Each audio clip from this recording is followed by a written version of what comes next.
Hello दोस्तों, जय श्री राम, हर हर महादेव। दोस्तों, क्या आप जानना चाहते हैं आत्मा के बारे में आज जानकारी? तो वीडियो को अंत तक जरूर देखें। और आप भी सनातन धर्म से हैं तो वीडियो को आधा अधूरा ना देखें। और अभी तक आपने हमारी चैनल को सब्सक्राइब नहीं किया तो जरूर कर ले। भगवान भोलेनाथ आपको जीवन में हमेशा खुश जरूर रखेंगे। ना तो ये शरीर तुम्हारा है और ना ही तुम इस शरीर के हो। ये शरीर 5 तत्वों से बना है: अग्नि, जल, वायु, पृथ्वी और आकाश। एक दिन ये शरीर इन्हीं 5 तत्वों में विलीन हो जाएगा। वेद पुराण और गीता अनुसार आत्मा अजर अमर है। आत्मा एक शरीर धारण करके जन्म और मृत्यु के बीच नए जीवन का उपभोग करती है और शरीर के खत्म होने पर शरीर छोड़कर चली जाती है। आत्मा का ये जीवन चक्र तब तक चलता रहता है जब तक कि वह मुक्त नहीं हो जाती या उसे मोक्ष नहीं मिलता। प्रत्येक व्यक्ति, पशु, पक्षी, जीव जंतु सभी आत्मा हैं। खुद को ये समझना कि मैं शरीर नहीं आत्मा हूँ, यह आत्मज्ञान के मार्ग पर रखा गया पहला कदम है। पहला, कितने प्रकार की होती हैं? आत्मा के 3 स्वरूप माने गए हैं: जीवात्मा, प्रेतात्मा और सूक्ष्मात्मा। जो भौतिक शरीर में वास करती है उसे जीवात्मा कहते हैं। जब इस जीवात्मा का वासना और कामना में शरीर में निवास होता है तब उसे प्रेतात्मा कहते हैं। यह आत्मा जब सूक्ष्मतम शरीर में प्रवेश करता है उसे सूक्ष्मात्मा कहते हैं। 84 लाख योनियाँ, पशु योनि, पक्षी योनि, मनुष्य योनि में जीवन यापन करने वाली आत्माएं मरने के बाद अदृश्य भूत प्रेत योनि में चली जाती हैं। आत्मा के प्रत्येक जन्म द्वारा प्राप्त जीव रूप को योनि कहते हैं। ऐसी 84 लाख योनियां हैं जिसमें कीट पतंगे, पशु पक्षी, वृक्ष और मानव सभी शामिल हैं। हिंदू धर्म की मान्यता के अनुसार जीवात्मा 84 लाख योनियों में भटकने के बाद मनुष्य जन्म पाती है। 84 लाख योनियां निम्नानुसार मानी गई हैं: पेड़ पौधे 30 लाख, कीड़े मकोड़े 27 लाख, पक्षी 14 लाख, पानी के जीव जंतु 9 लाख, देवता, मनुष्य, पशु 4 लाख, कुल योनियां 84 लाख। दूसरा, आत्मा शरीर किस तरह छोड़ती है? शरीर साधारणतः वृद्धावस्था में जीर्ण होने पर नष्ट होता है, परंतु बीच में ही कोई आकस्मिक कारण उपस्थित हो जाए तब अल्पायु में ही शरीर त्यागना पड़ता है। जब मनुष्य मरने को होता है तो उसकी समस्त बाहरी शक्तियाँ एकत्रित होकर अंतर्मुखी हो जाती हैं और फिर आत्मा स्थूल शरीर से बाहर निकल पड़ती है। मुख, नाक, आँख, कान प्राण उत्सर्जन के प्रमुख मार्ग हैं। दुष्ट वृत्ति के लोगों के प्राण मलमूत्रों के मार्ग से निकलते देखे गए हैं। योगी और सत्कर्म में रत आत्मा ब्रह्म रंध्र से प्राण त्याग करती है। तीसरा, शरीर छोड़ने के बाद आत्मा क्या करती है? मृतात्मा स्थूल शरीर से अलग होने पर सूक्ष्म शरीर में प्रविष्ट कर जाती है। ये सूक्ष्म शरीर ठीक स्थूल शरीर की ही बनावट का होता है जो दिखाई नहीं देता। खुद मृतात्मा को भी इस शरीर के होने की बस अनुभूति होती है, लेकिन कुछ आत्मा ही इस शरीर को देख पाती हैं। इस दौरान मृतक को बड़ा आश्चर्य लगता है कि मेरा शरीर कितना हल्का हो गया है और मैं हवा में पक्षियों की तरह उड़ सकता हूँ। स्थूल शरीर छोड़ने के बाद आत्मा अपने मृत शरीर के आसपास ही मंडराता रहता है। उसके शरीर के आसपास एकत्रित लोगों के वह कुछ कहना चाहता है लेकिन कोई उसकी बात सुनता नहीं है।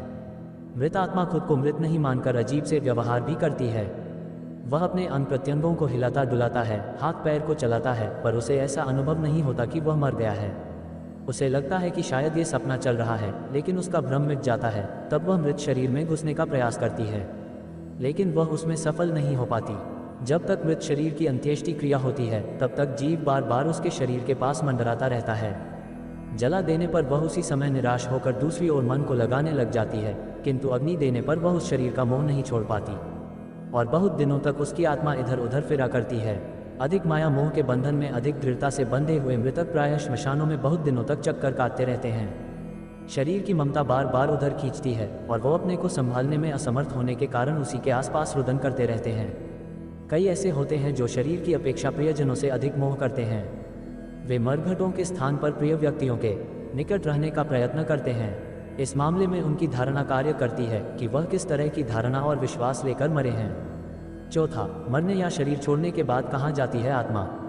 पुराणों के अनुसार जब भी कोई मनुष्य मरता है या आत्मा शरीर को त्याग कर यात्रा प्रारंभ करती है तो इस दौरान उसे 3 प्रकार के मार्ग मिलते हैं।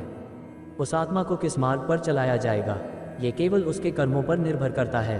ये 3 मार्ग हैं: अर्ची मार्ग, धूम मार्ग और उत्पत्ति विनाश मार्ग। अर्ची मार्ग ब्रह्मलोक और देवलोक की यात्रा के लिए होता है, वहीं धूम मार्ग पितृलोक की यात्रा पर ले जाता है और उत्पत्ति विनाश मार्ग नरक की यात्रा के लिए है। हालांकि सभी मार्ग से गई आत्माओं को कुछ काल भिन्न भिन्न लोक में रहने के बाद मृत्यु लोक में आना पड़ता है। अधिकतर आत्माओं को यहीं जन्म लेना और यहीं मरकर जन्म लेना होता है। यजुर्वेद में कहा गया है कि शरीर छोड़ने के पश्चात जिन्होंने तब ध्यान किया है वे ब्रह्मलोक चले जाते हैं, अर्थात ब्रह्मलीन हो जाते हैं। कुछ सत्कर्म करने वाले भक्तजन स्वर्ग चले जाते हैं।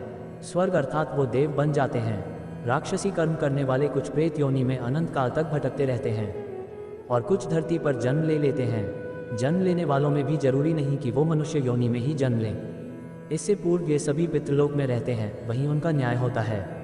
सामान्य जिन्होंने देह त्यागी है तो इस मामले में उनकी धारणा कार्य करती है कि वो किस तरह की धारणा और विश्वास लेकर मरे हैं, तब वो उसी अनुसार गति करते हैं। जैसे बचपन से यह धारणा मजबूत है कि मरने के बाद कोई यमदूत लेने आएंगे तो उसे सच में ही यमदूत नजर आते हैं, लेकिन जिनको यह विश्वास दिलाया गया है कि मरने के बाद व्यक्ति गहरी नींद में चला जाता है तो ऐसे लोग सच में ही नींद में चले जाते हैं। 5वां, अगले पन्ने पर जानिए कैसा है आत्मा का रंग। शास्त्रों के अनुसार हमारे शरीर में स्थित है 7 प्रकार के चक्र। ये सातों चक्र हमारे 7 प्रकार के शरीर से जुड़े हुए हैं। 7 शरीर में से प्रमुख हैं 3 शरीर, भौतिक, सूक्ष्म और कारण। भौतिक शरीर लाल रक्त से सना है, जिसमें लाल रंग की अधिकता है। सूक्ष्म शरीर सूर्य के पीले प्रकाश की तरह है और कारण शरीर नीला रंग लिए हुए है। कुछ ज्ञानीजन मानते हैं कि नीला रंग आज्ञा चक्र का एवं आत्मा का रंग है। नीले रंग के प्रकाश के रूप में आत्मा ही दिखाई पड़ती है और पीले रंग का प्रकाश आत्मा की उपस्थिति को सूचित करता है। आचार्य श्रीराम शर्मा के अनुसार पाश्चात्य योगियों का मत है कि जीव का सूक्ष्म शरीर बैंगनी रंग की छाया लिए शरीर से बाहर निकलता है। भारतीय योगी इसका रंग शुभ ज्योति स्वरूप सफेद मानते हैं। 6, आत्मा के लिए कौन सा दिन है महत्वपूर्ण। भाद्रपद की पूर्णिमा एवं आश्विन मास के कृष्ण पक्ष की प्रतिपदा से अमावस्या तक का समय पितृपक्ष कहलाता है। इस पक्ष में मृत पूर्वजों का श्राद्ध किया जाता है। पितृपक्ष में पितरों की मरण तिथि को ही उनका श्राद्ध किया जाता है। सर्वपितृ अमावस्या को कुल के उन लोगों का श्राद्ध किया जाता है जिन्हें नहीं जानते हैं। इसके अलावा अमावस्या और पूर्णिमा के दिन में पितरों को याद किया जाता है। 7वां, क्या इच्छा अनुसार जन्म और मृत्यु ले सकते हैं। अपनी इच्छा से शरीर त्यागना आसान है, लेकिन इच्छा से शरीर धारण करना मुश्किल। फिर भी जो व्यक्ति इच्छा से शरीर छोड़ना सीख जाता है वही इच्छानुसार जन्म भी ले सकता है। इच्छा मृत्यु शब्द का सर्वप्रथम उल्लेख महाभारत में मिलता है, जिसका अर्थ अपनी मर्जी से मृत्यु का वरण यानी शरीर का त्याग कर देना। भीष्म पितामह ने तीरों की सेज पर लेटकर अपनी इच्छा से मौत को बुलाया था। शास्त्रों के अनुसार जीव स्वयं अपनी इच्छा, भाव और कर्म से संस्कारों के वशीभूत होकर जन्म ग्रहण करता है, लेकिन यह इच्छा भाव उसके जीवन पर्यंत किए गए कर्म और भोगे गए दुख सुख से उपजते हैं, जिसका उसे भी ज्ञान नहीं होता। ये बीज रूप में मृत्यु के साथ चले जाते हैं और व्यक्ति फिर वहीं जन्म लेता है जैसे कि उसका पिछला जन्म निर्धारित करता है। इसे समझना बहुत आसान है। ये बिल्कुल गणित के प्रश्न जैसा है जिसे हल किया जा सकता है। अधिकतर लोग प्रकृति के इसी नियम से बंधे रहकर जन्म लेते हैं, लेकिन बहुत कम ही लोग हैं जो जन्म लेने का स्थान चयन करके ही जन्म लेते हैं। शंकराचार्य को परकाय प्रवेश सिद्धि प्राप्त थी। ऐसे व्यक्ति ही अपनी इच्छा से कहीं पर भी जन्म ले सकता है, किसी के भी गर्भ में प्रवेश कर सकता है। 8वां, मौत का अनुभव और शरीर में कहाँ रहती है आत्मा। मृत्यु का करीबी अनुभव करने वाले लोगों के अनुभवों पर आधार पर 2 प्रख्यात वैज्ञानिकों ने मृत्यु के अनुभव पर एक सिद्धांत प्रतिपादित किया है। प्राणी की तंत्रिका प्रणाली से जब आत्मा को बनाने वाला क्वांटम पदार्थ निकलकर व्यापक ब्रह्मांड में विलीन होता है तो मृत्यु जैसा अनुभव होता है। इस सिद्धांत के पीछे विचार यह है कि मस्तिष्क में क्वांटम कंप्यूटर के लिए चेतना एक प्रोग्राम की तरह काम करती है। ये चेतना मृत्यु के बाद भी ब्रह्मांड में परिव्याप्त रहती है। डेली मेल की खबर के अनुसार एरिजोना विश्वविद्यालय में एनेस्थेसियोलॉजी एवं मनोविज्ञान विभाग के प्रोफेसर एमरेट्स एवं चेतना अध्ययन केंद्र के निदेशक डॉक्टर स्टुअर्ट हेमेराफ ने इस अर्धधार्मिक सिद्धांत को आगे बढ़ाया है। ये परिकल्पना चेतनता के उस क्वांटम सिद्धांत पर आधारित है जो उन्होंने एवं ब्रिटिश मनोविज्ञानी सर रोजर पेनरोज ने विकसित की है।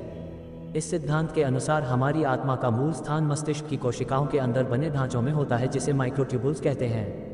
दोनों वैज्ञानिकों का तर्क है कि इन माइक्रोट्यूबुल्स पर पड़ने वाले क्वांटम गुरुत्वाकर्षण प्रभाव के परिणामस्वरूप हमें चेतनता का अनुभव होता है। वैज्ञानिकों ने इस सिद्धांत को आर्वेक स्ट्रेट ऑब्जेक्टिव रिडक्शन आर्चोर का नाम दिया गया है। इस सिद्धांत के अनुसार हमारी आत्मा मस्तिष्क में न्यूरॉन के बीच होने वाले संबंध से कहीं व्यापक है। दरअसल इसका निर्माण उन्हीं तंतुओं से हुआ जिससे ब्रह्मांड बना था। यह आत्मा काल के जन्म से ही व्याप्त थी। अखबार के अनुसार यह परिकल्पना बौद्ध एवं हिंदुओं की इस मान्यता से काफ़ी कुछ मिलती जुलती है कि चेतनता ब्रह्मांड का अभिन्न अंग है। इन परिकल्पना के साथ हेमराफ कहते हैं मृत्यु जैसे अनुभव में माइक्रोट्यूबुल्स अपनी क्वांटम अवस्था गंवा देते हैं, लेकिन इसके अंदर के अनुभव नष्ट नहीं होते। आत्मा केवल शरीर छोड़ती है और ब्रह्मांड में विलीन हो जाती है। हेमराफ कहना है कि हम कह सकते हैं कि दिल धड़कना बंद हो जाता है, रक्त का प्रवाह रुक जाता है, माइक्रोट्यूबुल्स अपनी क्वांटम अवस्था गंवा देते हैं। माइक्रोट्यूबुल्स में क्वांटम सूचना नष्ट नहीं होती, ये नष्ट नहीं हो सकती। यह महज व्यापक ब्रह्मांड में वितरित एवं विलीन हो जाती हैं। उन्होंने कहा कि यदि रोगी बच जाता है तो ये क्वांटम सूचना माइक्रोट्यूबुल्स में वापस चली जाती है तथा रोगी कहता है कि उसे मृत्यु जैसा अनुभव हुआ है। हिमराफ ये भी कहते हैं कि यदि रोगी ठीक नहीं हो पाता और उसकी मृत्यु हो जाती है तो यह संभव है कि यह क्वांटम सूचना शरीर के बाहर व्याप्त है। दोस्तों, वीडियो पसंद आए तो वीडियो को लाइक और चैनल को सब्सक्राइब जरूर करें और कमेंट में हर हर महादेव लिखना ना भूलें। धन्यवाद।